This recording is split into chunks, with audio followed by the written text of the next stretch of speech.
Bom, meus estimados irmãos, muito boa noite. É um prazer muito grande, renovado, de reencontrá-los, né? Hoje nós vamos estudar os capítulos 3 e 4 da magistral obra psicografada por Francisco Cano Xavier, através do benfeitor André Luiz. Essa obra tão importante que narra uma semana de experiência de André Luiz, na companhia de Aniceto e de Vicente, que traz informações interessantes, muito interessantes, a respeito da atuação dos mensageiros de Deus que são enviados em seu nome, visando assistir as pessoas, né? Só lembrando que a semana passada nós estudamos o capítulo 1 e 2 e rapidamente, só para a gente reiniciar os estudos, no capítulo 1 de André Luiz, faz uma breve digressão do seu processo de renovação que aconteceu desde seu resgate em nosso lar, e com seu retorno à sua família, à casa da sua família, depois de 8 anos no umbral e mais 2 anos no nosso lar, ele ansiava em muito, e é absolutamente natural, rever sua família, né? Mas tinha aquela concepção ainda de posse, aquela ideia de proprietário da casa, de dono da casa, né? E foi um choque muito forte quando ele efetivamente volta à sua família depois de tanto tempo, que aquele acalentava voltar para casa, era essa ideia, nem desencarnado, a gente tinha essa compreensão, encontrar a sua casa, sua esposa, os seus filhos, aquela ideia de propriedade muito forte. E ele tem um choque, porque quando chega em casa vê que nada mais lhe pertence, ou seja, a casa não era mais dele, os móveis que ele gostava não estavam mais lá, a fotografia dele da família não se encontrava mais, a própria esposa Zélia já estava casada com outra pessoa, um novo companheiro, os filhos não pensavam nele, só a filha mais velha pensava nele, e foi um choque muito forte, que inclusive quando a filha mais velha comenta que sentia saudade do pai, a mãe reprimiu, porque não era possível falar nem do pai em casa, porque o novo marido não gostava que se falasse dele. Foi um choque muito forte, mas com todas as informações e com as modificações que André Luiz recebeu em nosso lar, ele teve uma compreensão importante e que, efetivamente, ele já não era mais partícipe daquela família. Ele participava, na verdade, da família universal. E aquela família foi um companheiro de jornada importante, mas não pertencia a ele, ele não tinha pertencimento daquela família. Isso foi uma libertação para ele muito interessante e possibilitou, inclusive, um salto qualitativo espiritual para ele, mas, ao mesmo tempo, ficou esse vazio, esse vácuo que era ocupado nesses 10 anos que ele acalentava aquele ninho doméstico como sendo dele, esse vazio ficou, não obstante a compreensão maior. No capítulo 2, quando ele retorna a nosso lar e nas câmaras de retificação, com uma conversa com Narcisa, a companheira muito querida, que era para ele uma espécie de tia, ou irmã, ou uma mãe para ele, uma conselheira muito interessante, explicou: olha, André, você conseguiu ampliar a sua visão espiritual, é fato, mas a gente nota que esse vazio da família doméstica, você vê que, na verdade, não lhe pertence, eram irmãos, companheiros queridos, e experiências em luta na família universal, esse vazio precisa ser preenchido, né? E aconselhou ele, então, a se matricular em vários cursos que tinha no Ministério da Comunicação, no trabalho de assistência ao próximo na Terra, que era uma forma de ele ocupar esse espaço, colocando a sua vida a serviço do serviço ao semelhante, aos auspícios do Evangelho de Jesus. E ele ficou muito agradecido com a sugestão, começou a vislumbrar planos, e Tobias, que é o chefe das câmaras de retificação, quando soube do propósito dele, ficou também muito feliz. Tobias, quanto Narcisa, tinha um grande apreço por ele, pela dedicação, pelo companheirismo que ele tinha, e ao saber do desejo dele de efetivamente se matricular no curso no Ministério da Comunicação, de pronto se colocou à disposição, ia perder um colega de trabalho, mas ao mesmo tempo sabia, e os espíritos mais elevados sabem do potencial que tem cada um, e eles certamente vislumbrariam o propósito, o projeto que nosso lar tinha para André Luiz, o potencial que ele tinha, e ele se dispôs a procurar o próprio Tobias, chefe das câmaras de retificação, portanto era o chefe de André Luiz, assim prontificou a ele próprio procurar o ministro Genésio, que era o ministro da regeneração, cujas câmaras de retificação era subordinado, e ele foi pessoalmente ao ministro Genésio, solicitou a liberação e o encaminhamento de André Luiz para esse curso no Ministério das Comunicações. Mas Tobias fez muito mais. Além disso, no capítulo 2, o próprio Tobias se dispôs a conversar com amigos que ele tinha no Ministério das Comunicações, alguns trabalhadores, alguns instrutores importantes, dentre os quais Aniceto, e foi pessoalmente à noite, já com a carta do ministro Genésio, colocando ele em condições de já se matricular nesse curso.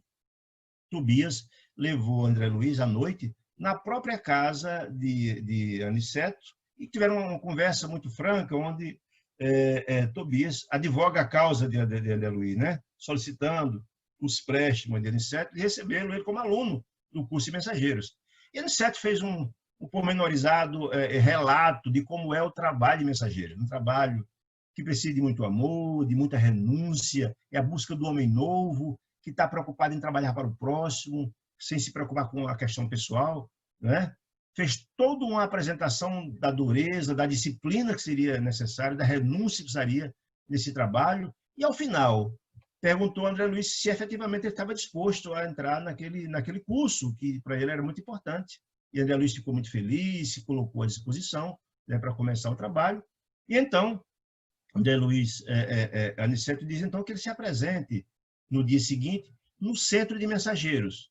E o Centro de Mensageiros é o local onde a parte teórica do trabalho de preparação dos mensageiros acontece, lá no Ministério das Comunicações. E é esse capítulo 3º que a gente vai começar agora, na ida dele, na apresentação dele ao Centro de Mensageiros, tá certo? Que é exatamente esse prédio que está aí ao fundo, mostrado exatamente a chegada de André Luiz com Tobias. Tobias, como um amigo muito querido, foi levá-lo pessoalmente a apresentar as instalações do Centro de Mensageiros, dar explicações a respeito da funcionalidade do Centro de Mensageiros e também apresentá-lo a Aniceto para começar o trabalho dele de aprendiz, ou seja, o trabalho de formação de mensageiros, tá certo?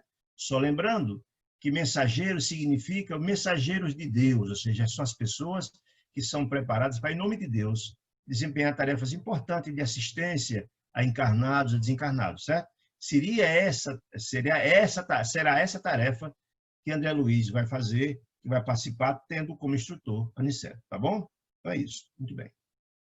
No Centro de Mensageiros, é o capítulo 3º, muito bem.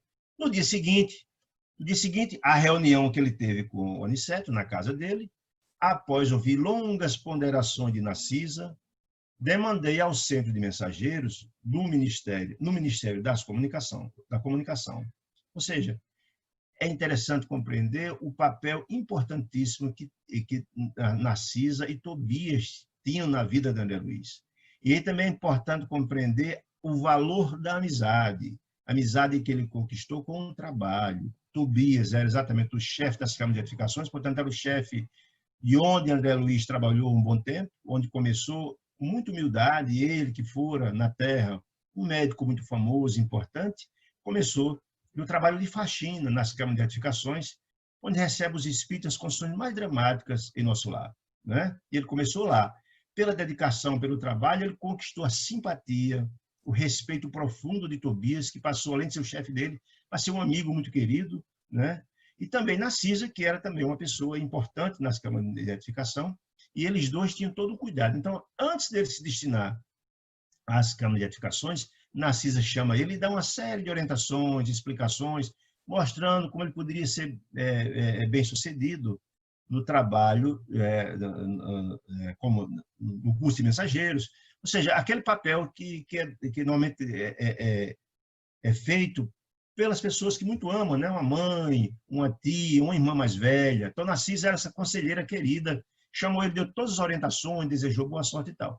Mas o mais interessante, Tobias, além de ter pedido a autorização lá ao ministro Genésio para André Luiz, levou André Luiz na casa do instrutor, Aniceto apresentou, etc. Mas foi mais ainda, foi pessoalmente levar André Luiz para se apresentar ao Centro de Mensageiros. Vê que dedicação, que amizade importante. Então, acompanhava-me o prestimoso Tobias, não obstante os imensos trabalhos de que ele ocupavam, o ciclo pessoal. Lembre-se, Tobias era o chefe das câmaras de edificação, mas deixou seu horário de trabalho, ver a importância da amizade e do carinho que ele teve. E foi pessoalmente lá levá-lo e apresentá-lo e tal.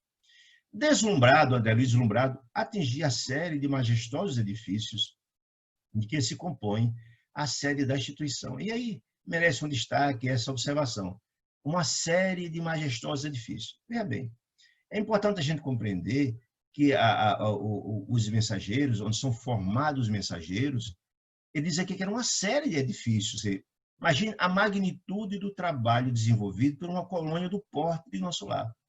E a gente também pode compreender isso muito bem, porque lembre-se, o que na verdade é Nosso Lar? Nosso Lar é uma colônia de transição. O que significa ser uma colônia de transição? As criaturas que desencarnam na Terra, depois que passam pelas regiões, alguns que possam ir direto para o Nosso Lar, ou aqueles que passam pelas regiões umbralinas, pelas regiões trevais, essas criaturas, quando resgatadas, ou são encaminhadas direto para a reencarnação, ou chegam às colônias. Então, o Nosso Lar tem um papel muito direto, com as criaturas que estão na Terra ou que passaram pela Terra e chegaram até lá. Ou seja, é uma colônia de transição. As criaturas desencarnam e, na erraticidade, chegam às colônias espirituais, que o que, na verdade, significa as colônias espirituais? São locais de educação, de transição, onde os espíritos se reciclam, se renovam, se transformam, aprendem, como a André Luiz aprendeu muito, para visar uma nova reencarnação. A grande esmagadora maioria dos espíritos que desencarnam, alguns nem chegam às colônias, alguns, mesmo da situação tão dramática, são resgatados direto dos umbrais ou mesmo das regiões das trevas, regiões trevais, são direto mandados para a encarnação. Mas aqueles que chegam mesmo às colônias, eles se reciclam, são raríssimos os que passam para as colônias espirituais mais elevadas. A esmagadora maioria voltam para a Terra. Então, o laço das colônias espirituais com as criaturas da Terra e as regiões umbralinas e trevais são muito fortes. A prova é disso que dos 6 ministérios que Nosso Lar tem, dos 4 ministérios, a maioria esmagadora dos ministérios, são ligados às criaturas da Terra, são ligados à Terra, aos umbrais e às trevas, porque o grosso do trabalho está aí feito. Raros são 2 ministérios que são ligados às instâncias superiores, à união divina, etc. O grande trabalho que se dá nas colônias exatamente ligado à Terra. Por isso, esse centro de mensageiros ele é tão grandioso, porque a quantidade de tarefas atinentes à área de comunicação do Ministério é gigantesca, porque a massa de criaturas a que se destinam as tarefas dos mensageiros são imensas. Por isso, deslumbrado, atingir a série de majestosos edifícios de que se compõe a sede da instituição. E lembremos que o Centro de Mensageiros é apenas um departamento do Ministério das Comunicações. Imagina aí a magnitude de um trabalho como esse. E ainda tem um detalhe que ainda é importante que a gente compreenda, que vai ver são as obras subsequentes. Que as criaturas que reencarnam decorrentes de Nosso Lar ou dos postos avançados de Nosso Lar, e nessa obra nós vamos estudar o posto de Campo da Paz, que é um campo, é uma espécie de um posto avançado de Nosso Lar, existente na região lindeira do Umbral, e tem vários, não só tem esse, vários. As criaturas que reencarnam a partir ou de Nosso Lar, ou de Campo da Paz, ou de outros, eles são, digamos assim, monitorados, entre aspas, são acompanhados toda a reencarnação através do Nosso Lar ou dos seus postos. Por quê? Não significa, se a gente reencarna na Terra, porque a Terra é um planeta de provas e de expiações, ou seja, só precisa de provas que precisa de aprender. Portanto, aqui não tem, em princípio, santos, não tem, inclusive, anjos, né? Aqui precisa de provas, precisa de aprender. Ou para cumprir provas, ou expiações. Quem comete gravíssimos erros e vem aqui para que, na verdade, possa pagar, digamos assim, os seus erros do passado, né? Quitar essas duplicadas do passado. Mas o acompanhamento das colônias não se dá apenas pela cobrança, como muita gente imagina, dos nossos erros. Ou seja, Deus é Pai misericordioso e bom. Deus não tem nenhuma preocupação e desejo de punir ninguém. Normalmente, quando desencarnamos, e nós vamos ver isso em várias publicações, André Luiz, com nossa consciência culpada pelos erros do passado, atormentado e cobrado pela nossa consciência culpada, que é o tribunal mais inclemente de todos, é a nossa consciência, não é Deus que cobra, não é? Rogamos ao Pai a possibilidade de reencarnar e encontrar com aqueles irmãos aos quais prejudicamos no passado, de sorte que possamos desatar esses nós do passado né, transformar os elos de ódio, de ressentimento, em alianças de amor e de paz, visando a evolução, o crescimento de cada um de nós, que, afinal de contas, é o desejo de Deus que seus filhos renovem, se transformem e sejam felizes, né?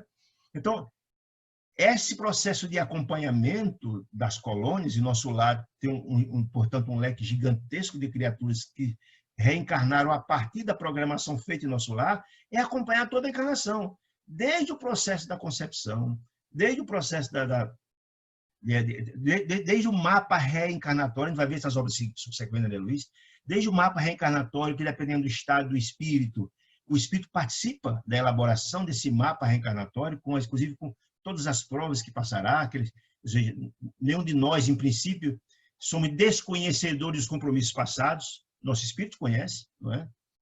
E é feito todo um acompanhamento da colônia espiritual, visando, é Deus assistindo o homem pelo homem, visando que a gente tenha uma reencarnação proveitosa, que a gente venha cumprir aquela missão para a qual reencarnamos. Então, isso é muito interessante a gente compreender.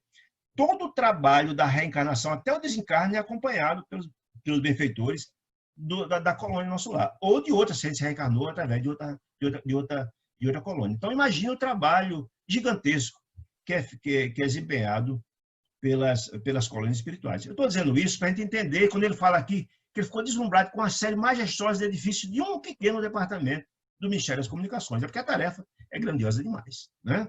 Muito bem. Continuando. Tobias falando para ele, né? André Luiz, o centro é muito vasto, né?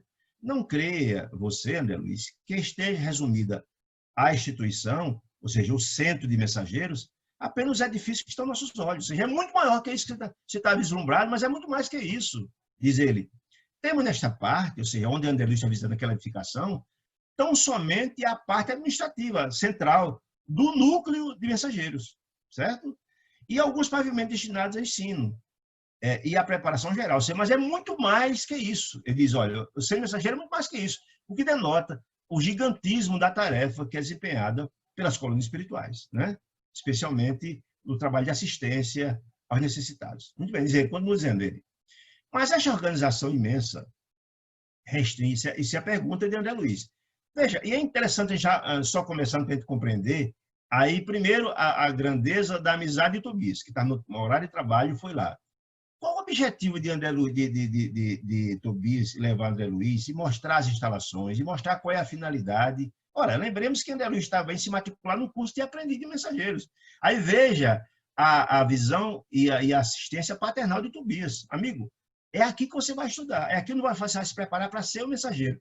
E vai também explicar ele o que significa, qual é o trabalho do mensageiro, quais são as atividades empenhadas pelo mensageiro. Ou seja, Tobias foi mostrar a ele as instalações, mostrar qual é a funcionalidade, mostrar quais são as tarefas, múltiplas tarefas que eles desempenham e como é a formação complexa desses mensageiros. Então, veja aí a importância da amizade e o interesse de Tobias em mostrar a ele como é que funcionava. Então, continuo dizendo.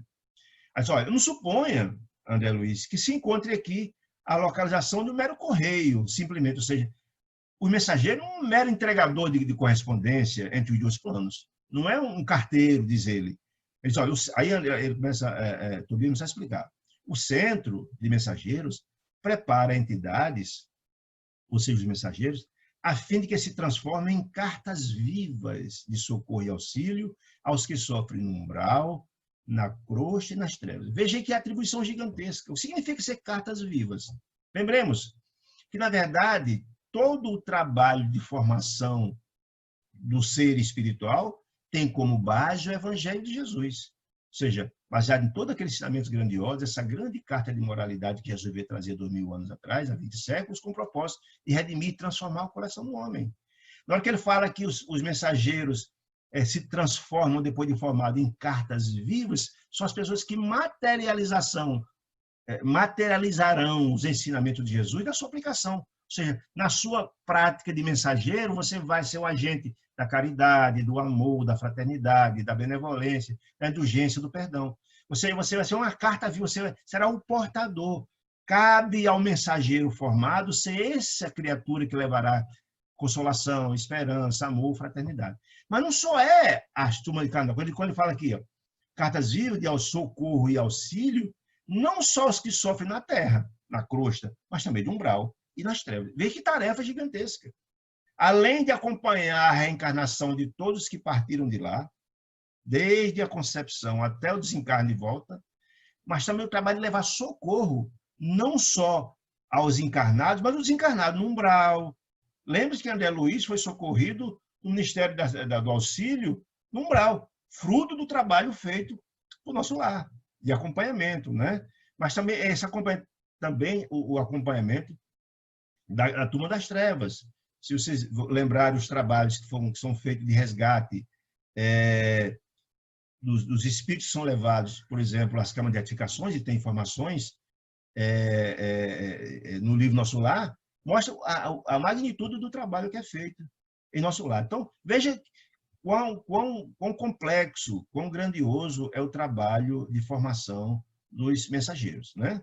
Quando eles entram, acreditaria, André Luiz, porventura, que tanto trabalho se destinasse apenas à movimentação de noticiário? Amplie suas vistas, ou seja, Tobias está levando ele no local onde será formado para mostrar o tamanho e a importância do trabalho. Muito bem. Continua ele dizendo, este serviço é uma cópia de quanto se vem fazendo nas mais diversas cidades espirituais dos planos superiores. Olha que informação interessante. Tobias está dizendo para André Luiz que o trabalho que é realizado no Centro de Mensageiro de Nosso Lar é uma cópia das cidades espirituais dos planos mais elevados. Isso também é absolutamente compreensível, né? Lembremos que as colônias espirituais, elas se transformam, elas estão em transição, como está em transição a Terra. Certamente a colônia espiritual Nosso Lar não é a mesma hoje como era quando foi escrito o livro, na década de 40, né? Não é, porque as coisas evoluíram, as coisas se renovaram. E lembre-se que lá em Nosso Lar, quando Lísias falava André Luiz, quando foi a época de formação da própria colônia, eles foram buscar substrato, informações de subsídio nas colônias mais elevadas, o que é muito importante. Ou seja, porque se a Terra é uma réplica das colônias espirituais piorada, porque nós estamos no plano inferiores, as colônias também, quanto mais evoluídas, mais na verdade, elas têm subsídio a dar. E aí, por exemplo, Lísias fala que a forma de se organizar administrativamente em Nosso Lar, ela foi baseada em informações de outras colônias, de Alvorada Nova, nas esferas mais elevadas. A forma administrativa dos 6 ministérios, etc., foi pensado lá. E também lá em Nosso Lar, várias referências de que vários ministros, etc., viajam às colônias espirituais mais elevadas, buscando subsídio, informações, que é absolutamente normal, dentro da ideia da fraternidade universal, dentro da ideia da cooperação entre os mundos, são moradas na casa do Pai, como dizia Jesus, né? Então, os mais elevados, os mais instruídos, ajudam os que estão na retaguarda, o que é absolutamente compreensível. Se lembram, lendo Nosso Lar, a questão da mudança da forma alimentar, que foi uma confusão, uma guerra imensa, foi 30 anos de luta para se modificar isso, com revolta e tal, está lá dito com tranquilidade que vários instrutores dos planos superiores vieram informar, dar instrução aos moradores do Nosso Lar, mostrando que não havia necessidade de uma alimentação materializada, como eles queriam continuar tendo. Então, essa cooperação entre os planos espirituais é muito natural, é muito comum que aconteça, né? Portanto, a gente tem essas compreensões. Muito bem. Então, diz ele, preparam-se diversas cidades, sim, preparam-se aqui, ou seja, no centro de mensageiros, né? No centro de mensageiros, numerosos companheiros para a difusão da esperança, e quem precisa de esperança, os desesperançados, né? Que estão nas provações rudes, difíceis, ou seja, esses mensageiros levarão a criatura da terra, ter um compromisso de ajudar os filhos de Deus que estão na retaguarda lá na terra, dar esperança aos que estão desesperançados, dar consolo aos que estão desconsolados por perdas dramáticas, instrução. Lembremos que o Espírito de Verdade, lá no Evangelho, nos fala de que nos concita que o processo evolutivo está nos diz, espíritas, amemos, instruí-vos, ninguém cresce sem estudar, sem se renovar, sem buscar conhecimentos novos. Então, uma das tarefas importantes dos mensageiros é buscar esperança, levar consolo, instruções e avisos. Quem lembra das cartas consoladoras de Francisco Cândido Xavier, que tinham esses condões de dar aviso, de renovação, de dar consolo, né? Então, as tarefas dos mensageiros são múltiplas e de uma importância extraordinária. Continua dizendo, nos diversos setores da evolução planetária. Lembremos que a evolução planetária não só acontece aos encarnados. Lembremos que a evolução também acontece na erraticidade, né? Lembremos, por exemplo, nas regiões umbralinas, também se evolui. Lembremos que André Luiz passou 8 anos lá, porque estava com o coração cheio de ressentimentos, etc., até ele purgar, por isso que é a região purgatorial, até purgar aqueles sentimentos harmoniosos e cansar de sofrer, e erguer a Deus uma prece solicitando as providências, ele estava aprendendo, se renovou. Ele chegou em nosso lar em fruto desse processo de renovação. Como também as criaturas, que porventura têm felicidade de cair nos desfiladeiros das regiões trevosas, lá sofrem muito, mas também aprendem sofrendo. Tem aquela história de que a dor se gemer é fato, né? Lá com a dor se forja o homem novo, como o ferro se transforma no fogo ardente, e nos sofrimentos terríveis também a gente se renova. Chega uma hora que a gente cansa de sofrer e o processo de renovação acontece assim também, né? Quando ele falando, não me refiro tão somente aos emissários invisíveis. Então, está dizendo aqui o nosso amigo Tobias que os mensageiros não só são destinados aos encarnados, que os mensageiros também são destinados aos desencarnados e mais. Não só são mensageiros desencarnados, ou seja, não só são espíritos que são preparados para ajudar os outros.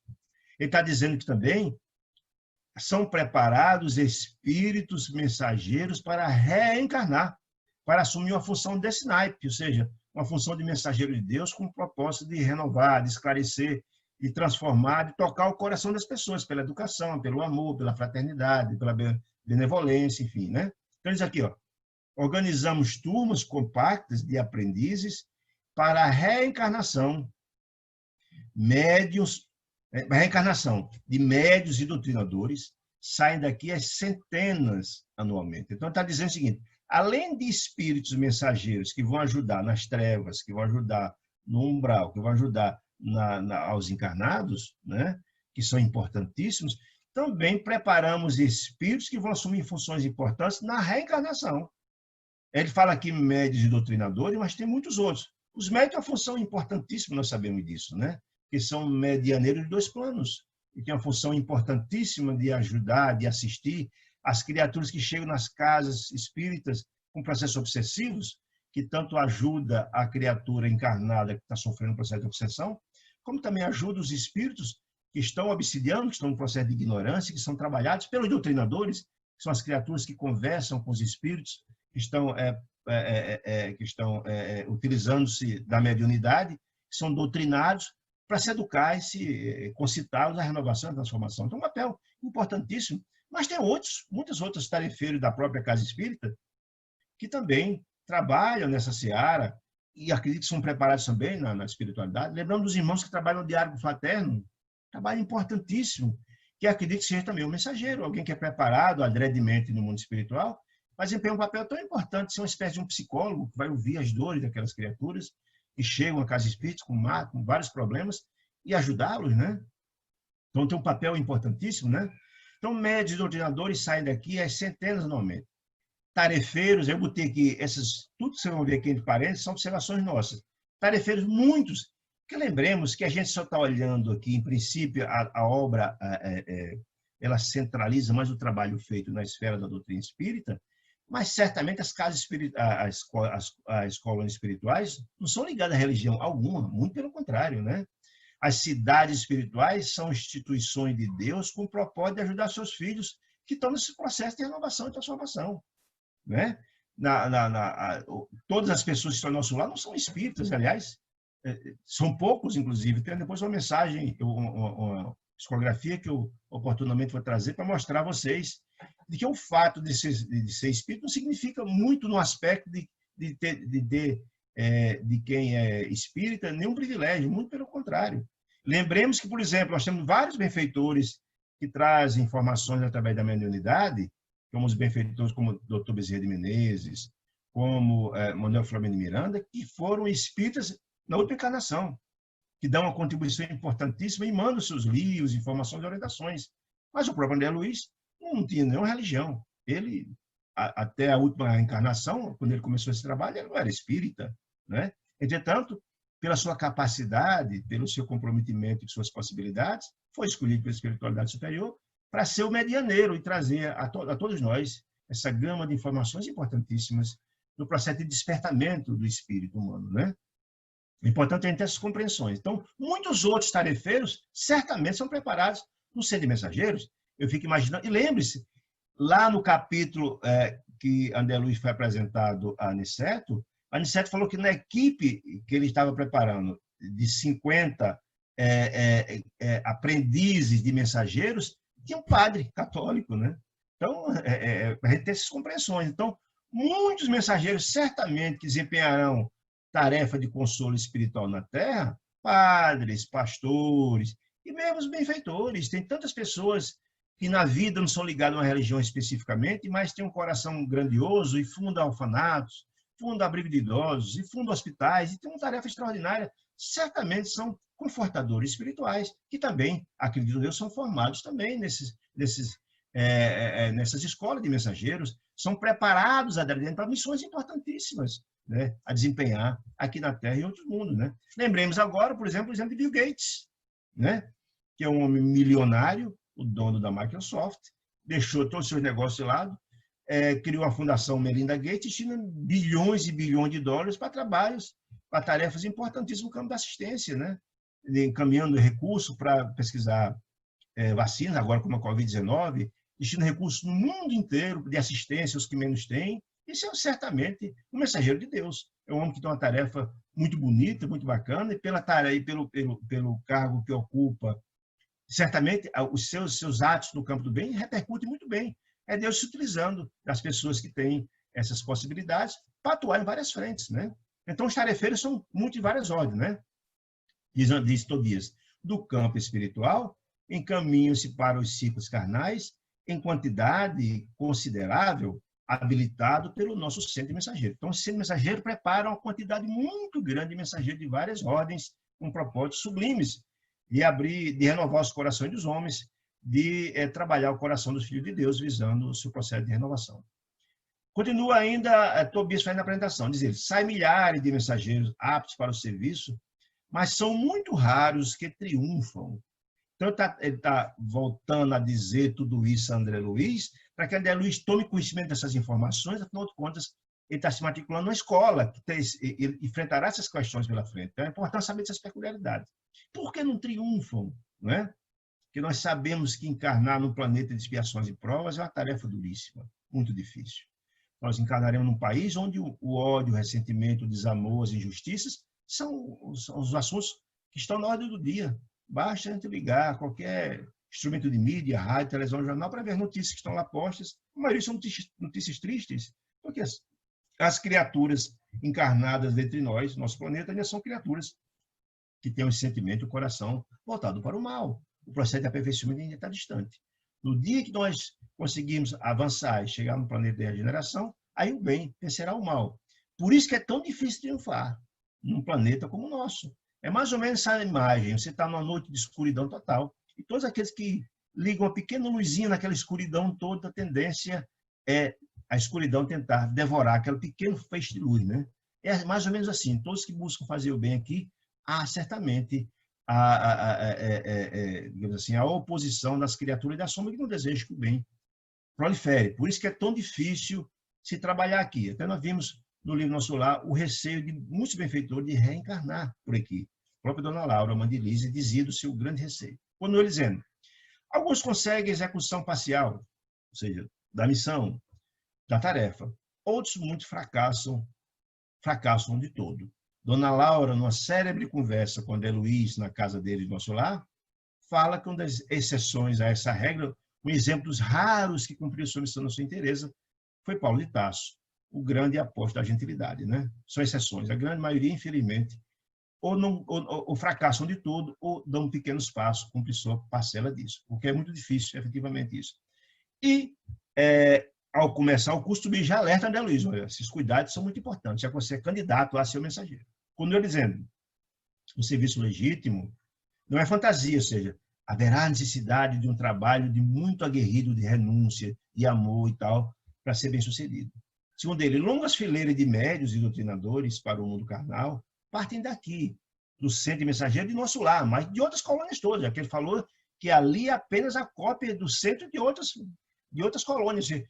Todas as colônias espirituais, que são as milhares pelo mundo afora, encaminham benfeitores dentro do propósito de renovação, de transformação, e que Deus encaminha os espíritos mais experimentados, com mais vivência, com mais luzes, tentando tocar o coração dos que estão aqui retardatários, né? Isso é que é importante compreender. Muito bem. Porque, assim, médios, longas filas de médios doutrinadores para o mundo carnal partem daqui, com a necessidade de instruções. Ou seja, o trabalho, ninguém parte do mundo espiritual para uma tarefa dessa magnitude sem ser feito um trabalho de formação muito forte. Pessoas que vieram, e nós vamos ver vários relatos nos capítulos subsequentes desse livro, que vão relatar seus fracassos, espíritos que foram preparados para desempenhar a tarefa no campo da doutrina, de doutrinadores, de médios, de oradores espíritos, preparados com 30, 40, 50 anos e faliram. Você vê que coisa como não é fácil. Então, ninguém parte do mundo espiritual para uma tarefa dessa magnitude sem um trabalho de treinamento forte e todo um acompanhamento dos seus instrutores no desempenho de suas tarefas, né?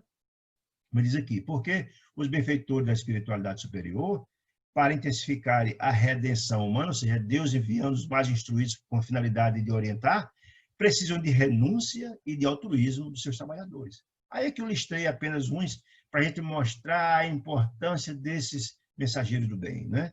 E os que não tiverem, mesmo preparados, com tanto rigor e etc., se não tiverem muita resignação, coragem, não conseguem desempenhar as tarefas. E os exemplos, Chico Xavier dedicou a sua vida inteira à tarefa do bem, no campo da psicografia, no campo da assistência ao próximo, no campo da caridade, no campo de ser um grande consolador de almas, mediando eles dos dois planos, com as cartas consoladoras, e por aí vai. Ele, Chico, Eurípides, Dona Ivone, Jerônimo, todos esses espíritos que eu falei aqui, esses 5 aqui, nenhum deles tiveram vida própria. Eles renunciaram à vida própria, não casaram, não tiveram famílias, porque a missão deles era muito grandiosa, e eles compreenderam isso. Mas muitos veem missões importantes e falem, porque não aguentam as provações. E a dureza e a própria natureza, um plano de expiações e provas, são muitas as barreiras que precisam ser vencidas. Basta ver a vida que Divaldo teve, que Chico teve, que Eurípides teve, Dona Ivone, Jerônimo tiveram, Jerônimo Mendonça, né? Muito bem. Continua, então, a narrativa de Tobias apresentando os seus mensageiros. Quando os mensageiros se esquecem do espírito missionário e da dedicação aos semelhantes, costuma transformar-se em instrumentos inúteis. Ou seja, não obstante passarem 30, 40 anos sendo preparados no mundo espiritual para reencarnar e desempenhar a função semelhante, importante. Se ele chega aqui e vira as costas à missão, e é importante, nós vamos ver vários relatos da natureza, por exemplo, médios com capacidade de mediunidade extraordinária, que vieram com missões importantes, e aí, pela mediunidade deles, os instrutores materializam-se, mandam mensagem, aparecem, relembram os compromissos, e mesmo assim, eles fazem um vídeo de mercador, né? E aí que eles olham, os mensageiros, quando esquecem do espírito missionário, ou seja, do trabalho que eles têm que fazer, de missão, né? E a dedicação aos semelhantes, que precisam da ajuda deles, costuma transformar-se em instrumentos inúteis. Ou seja, se você tem uma missão importantíssima, do porte de Francisco Canchal, imagina o trabalho, a repercussão do trabalho de Chico, com 500 livros escritos, né? Quantas pessoas foram beneficiadas por Chico, de uma assistência direta dele, ou quem leu seus livros, ou quem foi beneficiado pela sua assistência de caridade, enfim, ou pelas cartas consoladoras, milhares e milhões, né, que foram beneficiados, e nós estamos aqui estudando as obras de André Luiz, de Chico Xavier, através dele, né? Você imagina alguém que vem com tarefa assemelhada e não cumpre a sua missão. Imagine quantas criaturas que estavam esperando por esse socorro, de despertamento, de renovação, e deixaram de ser despertadas. Então, quem vem em uma missão dessa e não cumpre, sem dúvida nenhuma, assume um compromisso dramático. para sua vida, né? Mas é um compromisso imenso, porque eles são responsáveis pela redenção e despertamento de muita gente, de muitos espíritos. Só no exemplo de Chico, mas de Divaldo, de tantos outros. Imagine, quem vem numa missão como essa e fale, qual o vácuo que fica para trás. Ou seja, toda uma expectativa da espiritualidade superior, que trabalhou, que preparou esse camarada ou essa senhora 30, 40, 50 anos para uma missão dessa magnitude, visando o trabalho de despertamento em nome de Deus, dos filhos de Deus que estão aqui esperando para esse socorro. E aí o camarada simplesmente vira as costas, vira as costas, faz um vídeo mercador. Então, é um vazio imenso do trabalho que podia ter sido feito. O prejuízo é muito grande, né? Aí eles, olha, que não tem espírito missionário, né? Dedicação semelhantes, costumam transformar-se em instrumentos inúteis. Aí está dizendo aqui, a médio e mediunidade, a doutrinadores de doutrina, como existe enxada e trabalhadores. Pode a enxada ser excelente, mas se há falta do espírito de serviço do cultivador, o ganho da enxada será inevitavelmente o ferrugem. Ou seja, aquele trabalhador que tem um campo maravilhoso, fértil, as plantas lá aguardando, mas a preguiça bate, ele não vai lá lavrar o campo, deixa o mato tomar conta, mata as plantas e não tem colheita alguma.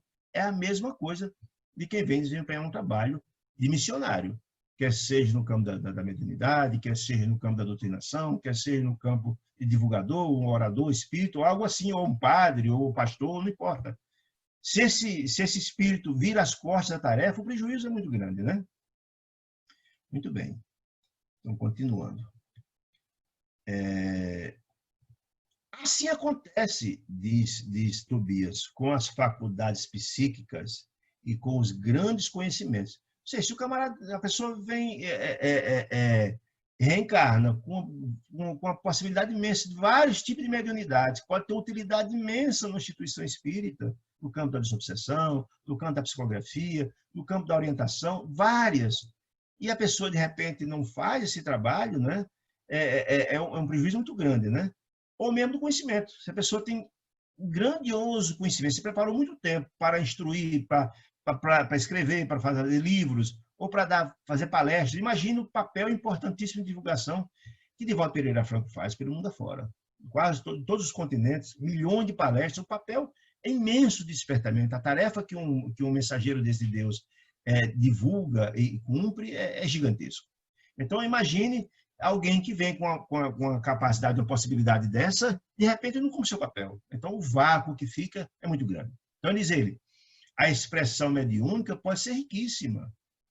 Entretanto, se o dono não consegue olhar além dos interesses próprios, fracassará fatalmente na tarefa que lhe foi conferida.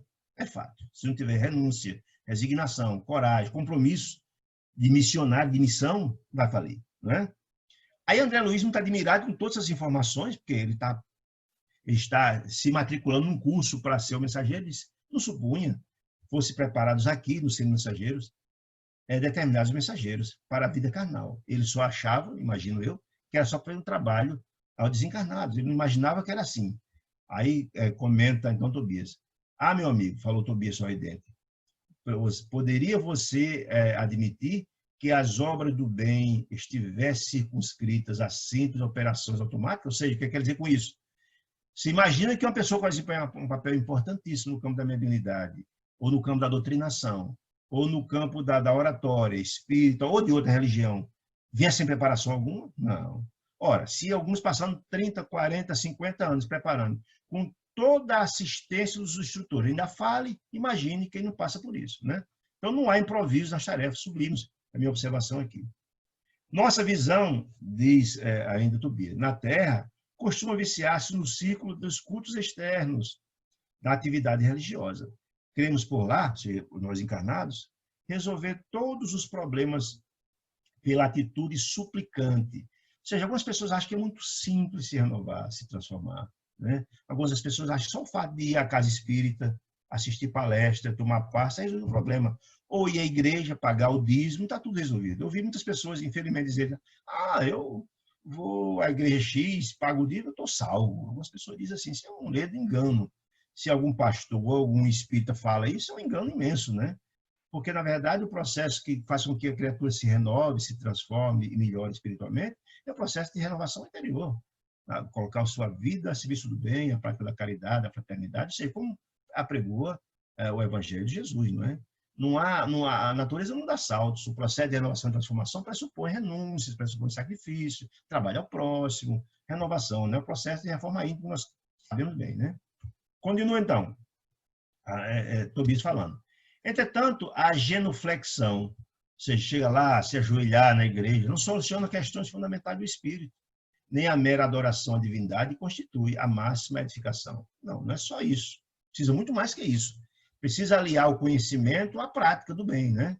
Aquela velha máxima de que, fulano é uma pessoa tão boa, não faz mal a ninguém. Isso não tipifica o homem de bem não fazer o mal. O homem de bem é aquele que faz o bem, não é aquele que não faz o mal. Não fazer o mal é uma obrigação, né? Mas as pessoas já pensam assim, equivocadamente. Em verdade, todo ato de, isso é Tobias falando, todo ato de humildade e amor é respeitável e santo. E, incontestavelmente, o Senhor nos concederá suas bênçãos. No entanto, é imprescindível considerar que a manutenção da limpeza do vaso para recolhê-las é dever que nos assista. O que ele quer dizer com isso? Todo pleito que é feito, toda prece que é feita, ela tem uma destinação e é ouvida. É ouvida. Entretanto, ela só é concedida em conformidade com o nosso merecimento. Algumas pessoas falam, essa história de prece, não tem sentido algum, eu faço tanta prece, mas Deus não me ouve. É um ledo engano, né? Porque, na verdade, as pessoas eles pedem coisas, e Deus, que é o Pai misericordioso e bom, é tudo justiça e tudo bondade, sabe que aquilo que ele está pedindo, ao invés de ajudá-lo, às vezes ia prejudicar. Seria compromisso muito mais grave. As pessoas só pensam em questão de materialidade, né? Entretanto, nos diz muito bem a espiritualidade, e quem teve a possibilidade de dar uma lida nessa magistral obra da coleção André Luiz, Entre a Terra e o Céu, essa maravilhosa obra, né, que nós vamos estudar mais à frente, é o livro 7, no capítulo 1 tem uma fala magistral do ministro Clarencio, que ele fala sobre a prece, os valores e a importância da prece. Nós vamos estudar mais à frente. Vou entrar alguns detalhes aqui que são interessantes, porque nesse próprio livro nosso, que estamos estudando no Mensageiros, lá na frente, nós vamos ver na prática como é que isso acontece na prece de Ismael. E nós vamos ver como, na verdade, o trabalho é feito e cada um recebe em conformidade com a sua capacidade. Mas, assim, nesse livro, Entre a Terra e o Céu, tem está Clarencio dando uma palestra em nosso lar, chamado Templo de Socorro, sobre a prece. Olha que foi interessante. E chega um caso prático, porque uma família que foi encarnada, aí que eu falo a história do acompanhamento, uma família que foi encarnada a partir de nosso lar, tem uma família de Amaro, de Odila, de Evelina, Zumira, Júlio, estava em um problema grave da família, um problema de discórdia, desarmonia, etc, etc. E Evelina, a menina, adolescente de 15 anos, faz uma prece pedindo que Deus ilumine, abençoe, e faz essa prece adressada à mãe que desencarnou. A Odila já tinha desencarnado. E ela faz uma prece à mãe de coração doloroso pelas discórdias que está acontecendo dentro de casa, pedindo que a mãe interceda, ver se a paz volta a acontecer dentro de casa. Odila desencarna, deixa um filhinho pequeno, que é o Júlio, e deixa também a menina Evelina. E então Amaro casa de novo. Casa com Zumira. Olha que interessante. E só que, na verdade, quando a menina Evelina faz uma prece pedindo socorro à mãe para resolver o problema de casa, não sabe que o problema que está acontecendo dentro de casa é exatamente ocasionado pela mãe que desencarnou e com ciúme porque o pai casou de novo com Zumira, está obsidiando a pobre da Zumira. Olha que história interessante. E aí, essa prece, como a mãe a quem foi destinada a prece está profundamente em desequilíbrio, essa prece é refratada, ou seja, ela chega a quem precisa. Ela é refratada porque uma espécie de ricocheteio, né? Chega a quem pode resolver. E chegou ao nosso lar, por que chegou ao nosso lar?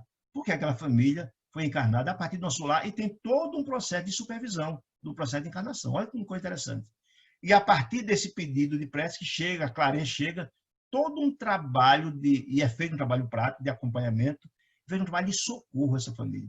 A prece dessa menina chegou às instâncias, toda prece tem resposta, e Clarence fala isso no livro, toda tem, né? Há toda uma repercussão.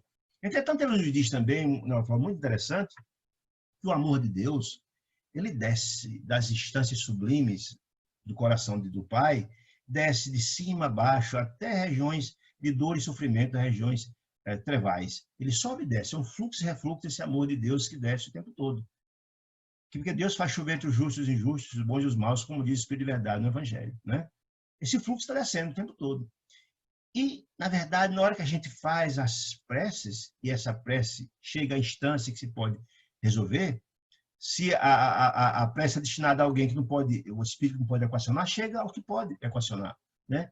E então, aquele espírito encarregado daquele socorro, e é feito em conformidade com o merecimento de cada um, esse fluxo que desce, esse fluxo divino, esse tônus divino do amor de Deus, ele desce, sobe, e os espíritos socorristas recepcionam esse tônus divino, esse amor de Deus, em conformidade com o estágio evolutivo deles. Os espíritos mais evoluídos têm capacidade de assimilar mais a bateria, entre aspas, deles, assimilam mais essas bênçãos e ele pode socorrer mais ainda. Mas todos nós temos capacidade de assimilar, desde que haja disposição de ajudar, todos nós temos capacidade de assimilar. Portanto, a prece é sempre um veículo importantíssimo desse acesso ao Pai, que o socorro sempre vem. É muito interessante a gente compreender isso. Nós somos uma espécie, cada um de nós, ele fala muito bem isso, é como se fôssemos, ele diz, um transformador de energia. Não é que tem essa história? A usina hidrelétrica vem com a força imensa de energia, mas tem o transformador que encaminha só, por exemplo, se tem uma choupanazinha no pé de uma colina, tem só um pico de luz, aquele transformador manda só para aquele pico de luz a quantidade de energia que precisa para ali. Então, ele diz que cada um de nós somos uma espécie de um transformador. Cada um recepciona em conformidade com o seu estágio evolutivo e beneficia em conformidade. Todos nós podemos beneficiar os outros. Sempre que desejamos fazer o bem, a caridade e decidimos por alguém, alguma ajuda chegará lá. Sempre uma prece terá repercussão. Então, é muito interessante a gente compreender isso. Eu entrei só um pouquinho aqui para a gente entender lá da frente, quando formos falar da prece Ismália, tá certo? Continuamos. Não preparamos, pois, neste centro, diz Tobias, simples postalistas, mas espíritos que transformam-se em cartas vivas de Jesus para a humanidade encarnada. Ou seja, são emissários de Deus, emissões de socorro e de assistência aos filhos de Deus. É Deus assistindo o homem pelo homem, os mais instruídos, os que mais têm, os que menos têm. É a ideia da fraternidade, da família universal. Somos todos filhos do mesmo Pai, né? Calei, emocionado, ponderando a grandeza dos ensinamentos. Meu companheiro, após longa pausa, prosseguiu observando.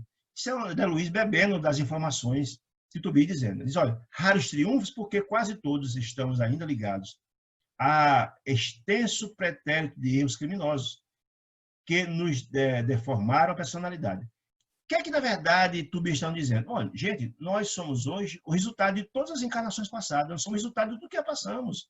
Ou seja, se nós fomos criados simples e ignorantes, questão 126 do Livro dos Espíritos, cometemos muitos erros. Simples e ignorantes, cometemos muitos erros, crimes, etc, etc. Se hoje já não cometemos mais determinados fatos, nós cometemos muitos.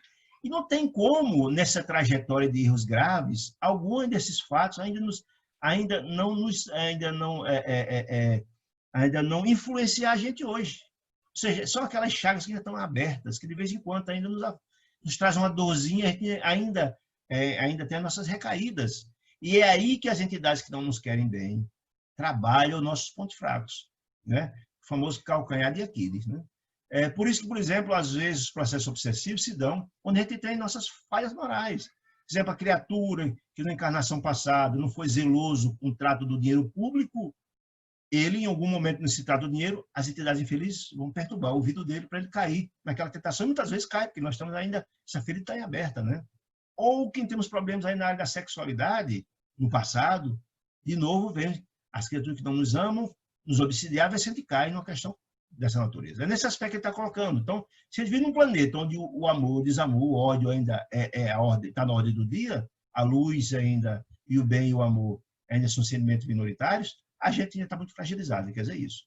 Em cada novo ciclo, em cada nova reencarnação de empreendimentos carnais, acreditamos muito mais em nossas tendências inferiores do passado que nas possibilidades divinas do presente, complicando sempre o futuro. Se a gente convive muito mais com desamor, com ódio, ressentimento, etc., com sentimento de altruísmo. Isso, de alguma sorte, ainda mexe com nossa remanescência do passado. Continua ele, em conclusão aqui dessa apresentação de Tobias a André Luiz. no centro de mensageiros. É desse modo que prosseguimos por lá, na terra, né? Agarrados ao mal, esquecidos no bem, chegando, por vezes, ao disparate de interpretar dificuldades como punição, quando todo obstáculo traduz oportunidade verdadeiramente preciosa aos que já têm olho de ver. Significa isso, gente? Olha, se Deus é Pai de amor e bondade, e não há dúvida disso, Deus não pune ninguém.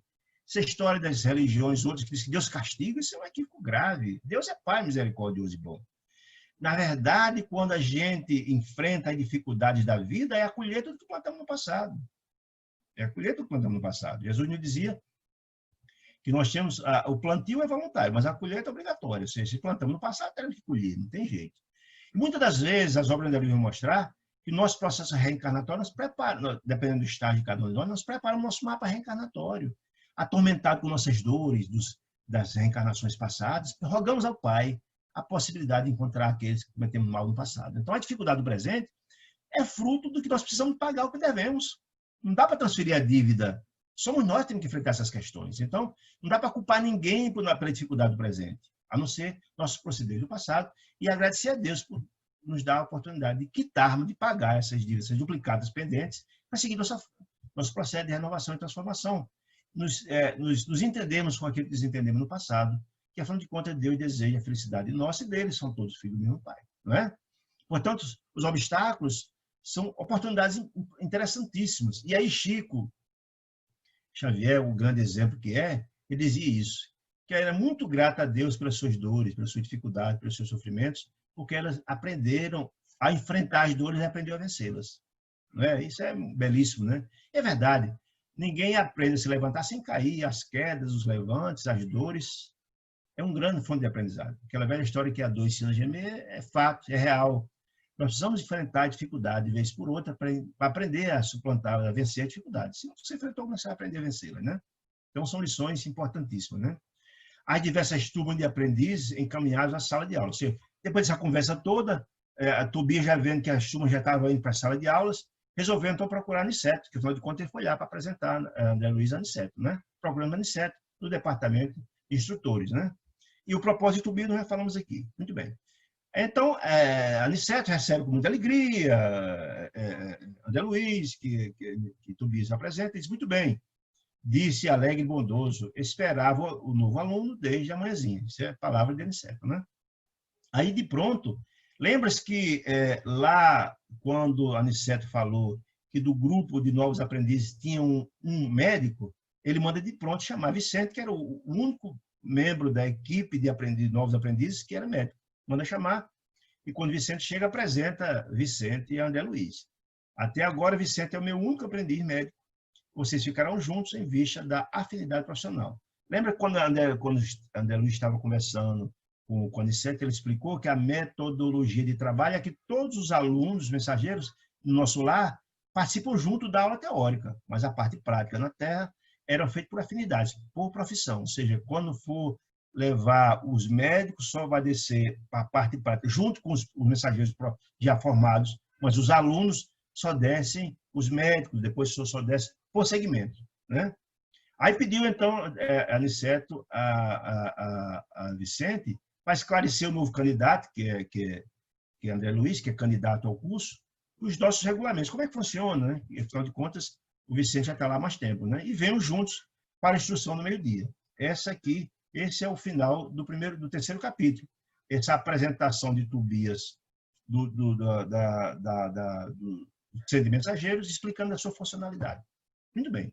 E aqui, rapidamente, eu me perdi um pouquinho na hora, mas vamos lá. O caso Vicente. Era o primeiro colega na profissão, igualmente recém-chegado na esfera da crosta, de quem me aproximava de modo direto. Claro que André Luiz, desde que foi resgatado do umbral, conhecia muitos médicos que atenderam ele e tal. Mas um médico que estava na mesma condição, digamos assim, de retornar recentemente da crosta, de ser um aprendiz, que está na mesma faixa, afinidades profissionais, o mesmo médico que tem as suas similaridades profissionais, muitas conversas em comuns, e também na mesma faixa espiritual, que a afinidade espiritual, no final de contas, está matriculado no mesmo curso de mensageiros, pressupõe que está na mesma faixa, mais ou menos espiritual, né? Então, ele ficou muito feliz com isso, alguém que está no mesmo pé, que trabalhou na mesma profissão, que tem muitas particularidades e que viveu a experiência juntos. Ou seja, era muito importante eles se entenderem muito bem e ele, o próprio André, buscar subsídio em informações que o próprio Vicente já tinha, né? Trocamos ideias largamente sobre as surpresas que nos desfrontavam, ou seja, as surpresas do mundo espiritual, que eles não tinham essas informações quando desencarnaram, e trocar ideias do que eles encontraram, né? Comentamos as dificuldades oriundas da ilusão terrestre, a miopia da pequena ciência, até porque tem observação interessante, porque para a ciência material nossa encarnada, só se trata as patologias que acometem do corpo físico.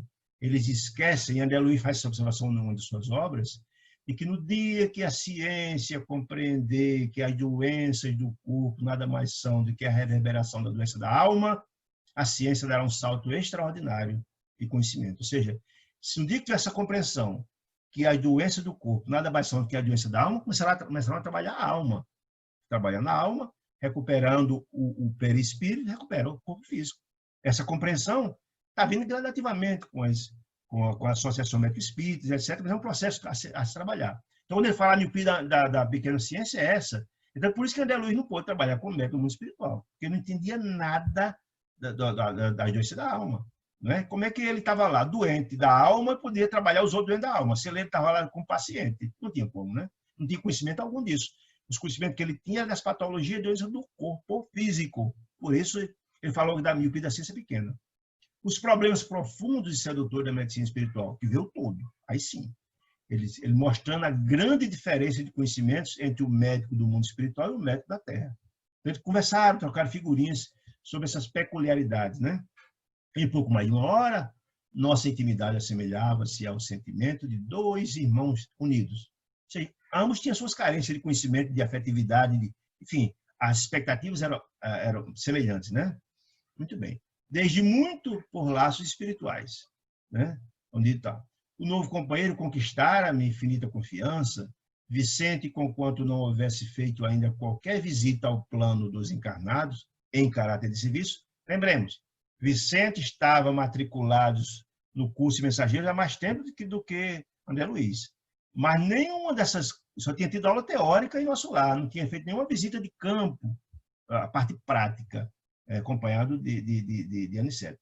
Mas admirava extraordinariamente Aniceto, ou seja, as primeiras aulas deixou nele uma impressão do instrutor extraordinário, de disciplina, de amor, de renúncia, de compreensão e tal.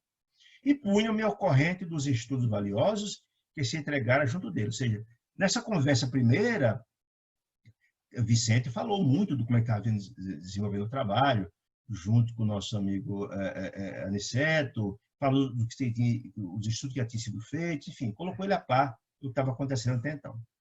Após André contar da sua história particular, ou seja, entendeu? Eles foram apresentar de manhã e André Luiz ficou com Vicente, por determinação do próprio Aniceto, para se familiarizar das coisas, e voltar só depois do meio-dia. Nesse ínterim, essa conversa rolou e André Luiz contou sua história. Que história? E como desencarnou, que passou 8 anos no umbral, que depois foi resgatado, e se tratou, e passou, mas trabalhou as camas de retificações, e depois visitou a família, qual foi o desdobramento disso tudo, colocou Vicente rapidamente a par da sua história, afinal de contas, ele trabalhar juntos, essas informações de um e outro eram interessantes. Depois, então, Vicente começou a contar, a narrar sua própria dolorosa experiência. E era então interessante André Luiz tomar conhecimento até para também saber como é que tinha sido toda a trajetória de Vicente, né? Então começa Vicente a narrar. Após tornar-se médico, casou-se com Rosalinda, era o nome da esposa dele. Esse casamento proporcionou uma vida confortável e devotou seu afeto. Ficou muito feliz inicialmente, tinha uma boa remuneração, tudo bem. Tiveram 2 filhos, meu bem-estar era excepcional. Após 10 anos de casamento, de união, trabalhávamos juntos no laboratório médico, que nos dava muito bem. Ou seja, Vicente está dizendo que se formou, mas não trabalhou em clínica. Ele preferiu construir um laboratório e enveredar por esse ramo de laboratório, como muitos médicos constroem laboratórios, estão muito bem. Ele era muito bem familiarizado na área médica e muitos médicos mandavam muita coisa para ele, então o laboratório dele progrediu muito bem. E Rosalinda, a esposa dele, trabalhava com ele no laboratório, progrediram, foram muito bem-sucedidos no trabalho. Foi quando meu irmão Eleutério, irmão portanto, de Vicente, advogado, solteiro, algo mais velho do que eu, entrou em nossa casa. Ele residia no hotel, mas compartilhava da nossa residência. Rosalinda dava toda a atenção ao meu irmão. Ou seja, começou aí a coisa a criar uma dificuldade. Rosalinda começou a mudar depois de que o irmão Eleutério começou a visitar a casa dele. Exigiu que eu contratasse um auxiliar para dar mais atenção aos filhos, ou seja, ela trabalhava com ele no laboratório, mas exigiu, a partir dessa visita de Eleutério, da chegada de Eleutério, que ele contratasse um auxiliar para ele no laboratório, para ela ficar mais livre, para ficar mais em casa. Começou a não aparecer mais no laboratório e os abraços ficaram escassos. A gente começou a mudar, ela começou a mudar muito. Preferia o cinema ou a estação de repouso em companhia de Eleutério. Isso me entristecia bastante.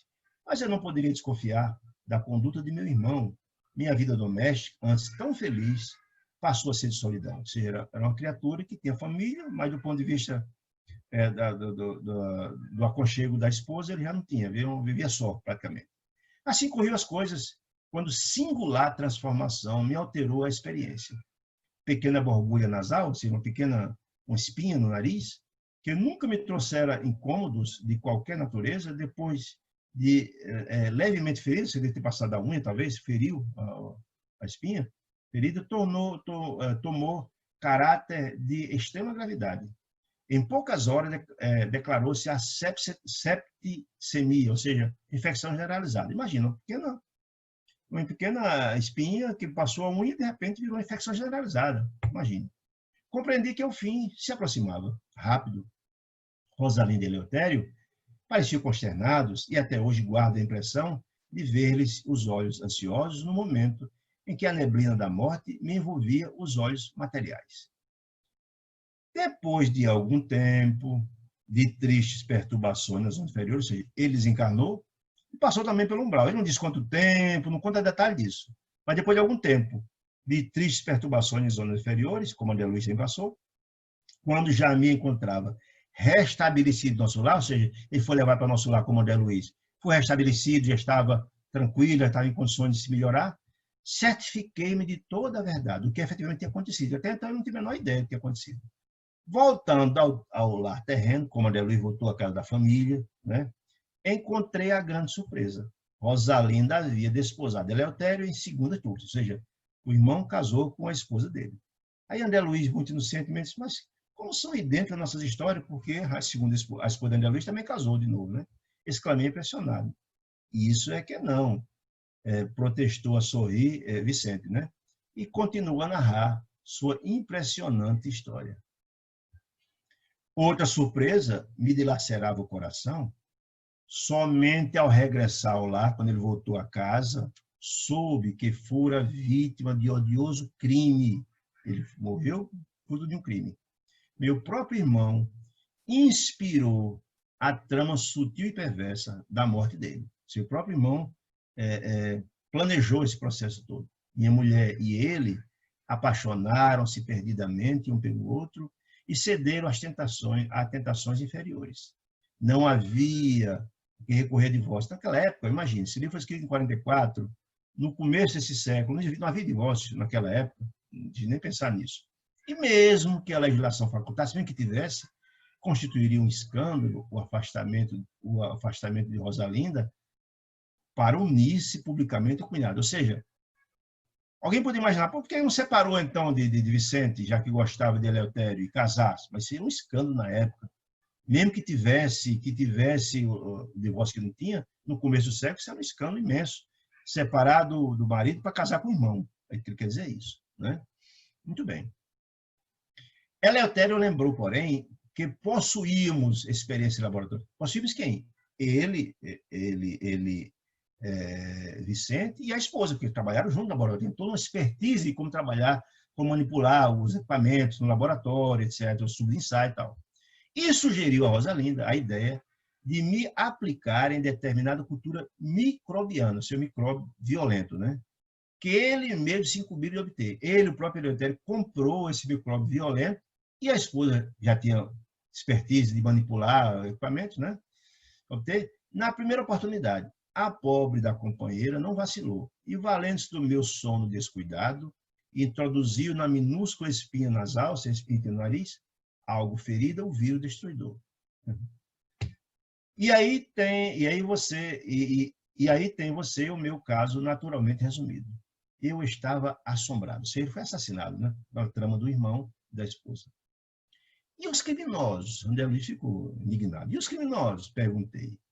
Rosalinda e Eleutério, disse Vicente, vivem aparentemente felizes, são excelentes materialistas, muito ligados a dinheiro, materialidade, por enquanto, e gozam, por enquanto, né? E gozam num mundo transitório de grande fortuna, moedada e alto conceito social. Mas e a justiça? Questionou André Luiz. Indaguei aterrado. Aí mostra a grandeza de Vicente, né? A compreensão que atingiu ele. Ora, André, esclareceu serenamente. Tudo vem no seu tempo. Tanto no tempo quanto no mal. Tanto no bem quanto no mal. Tudo ao seu tempo, né? Primeiro a semente, depois os frutos. Aquela história que você pode escolher entre plantar. Está no seu alvedrio plantar ou não, mas a colheita terá que acontecer. Percebendo-me, porém, as tristes impressões, Vicente concluiu. Não falemos mais disso.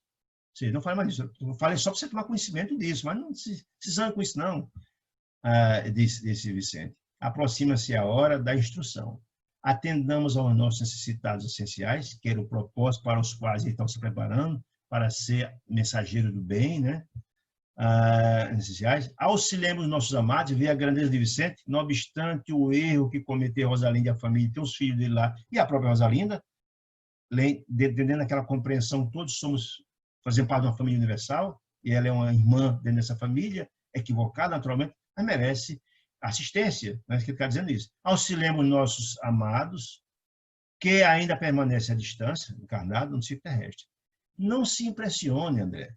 A árvore, para produzir, não reclama as folhas mortas. Ou seja, a árvore, as folhas caem, mas a planta continua na sua produção, né? Não é o fato que alguém morreu que ela deixa de produzir. A nossa vida também é assim.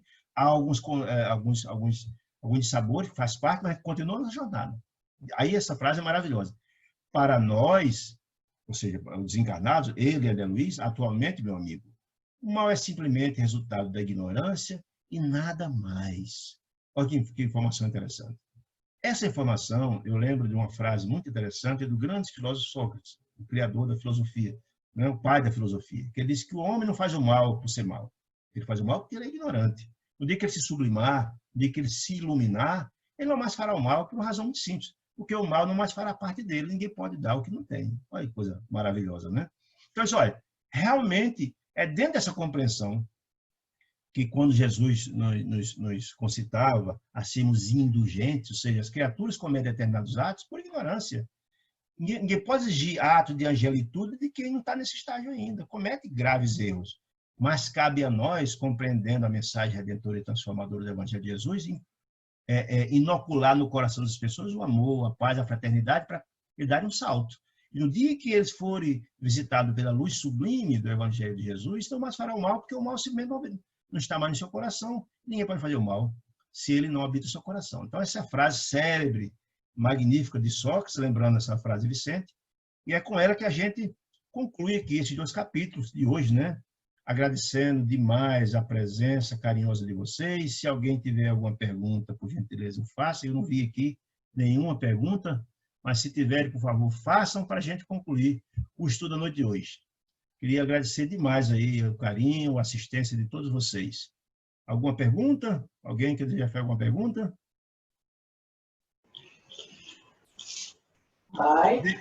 Antônio, não, eu queria fazer apenas para que a gente pudesse refletir bastante sobre esse diálogo de Vicente com André Luiz. Porque André Luiz, ele se considerava a pessoa mais infeliz, mais sofrida do universo. E aí, quando o Vicente fala para ele a situação dele, nós aqui de fora vemos o quê? Que o André Luiz era fichinha na frente do sofrimento de Vicente. Mas nós temos que nos colocarmos no lugar de quem? Do André Luiz. O André Luiz não está trazendo isso aqui só para a gente ter conhecimento, não. É para que a gente possa se colocar no lugar dele. Porque nós também somos iguaizinhos a eles. É tudo nosso, o filho é nosso, a esposa é nossa. Os nossos sofrimentos sempre são maiores do que o do próximo.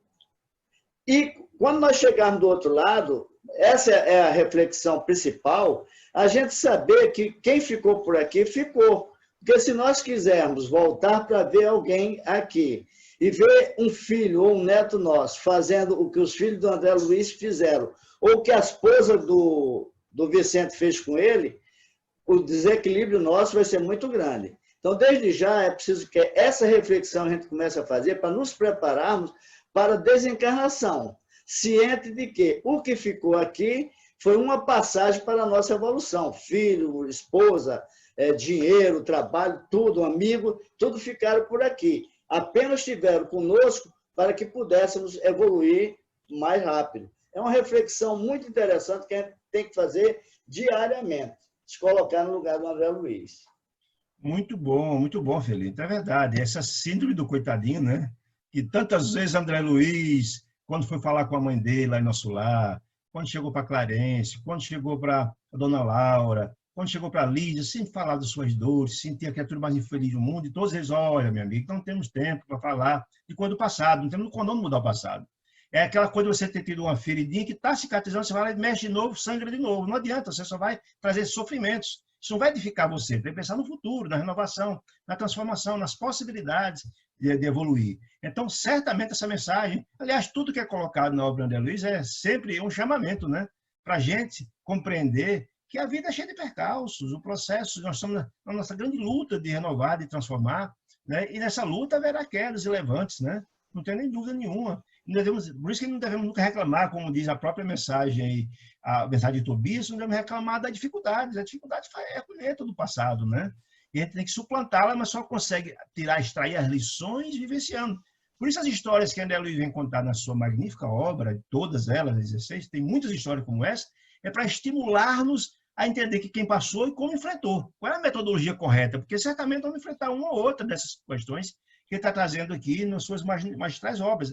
É o que eu digo, a obra de André Luiz é um grande convite ao despertamento de cada um de nós, para a gente aproveitar o máximo possível essa encarnação, para extrairmos o máximo de luzes. E a ideia, que eu acho maravilhosa, se a gente está colhendo hoje as dores, é que plantamos essas dores no passado. Mas se queremos no futuro colher flores, é preciso plantar o jardim agora. Do contrário, vamos colher o que plantamos. Se plantamos os espinhos, virá espinho, né? Então, eu acho que a beleza, a magistral mensagem da obra de Luiz, o tempo todo é essa, nos concitando a renovar, a transformar, trazendo os exemplos do que passaram por aqui, sofreram e vendo as consequências. A lei de causa e efeito o tempo todo está mostrando, né? Bem entender. Tanto que ele fala aqui da história de Rosalinda e de Eleutério. Bom, eles agora não estão mais, vão colher. Não plantaram? Não tem nem dúvida.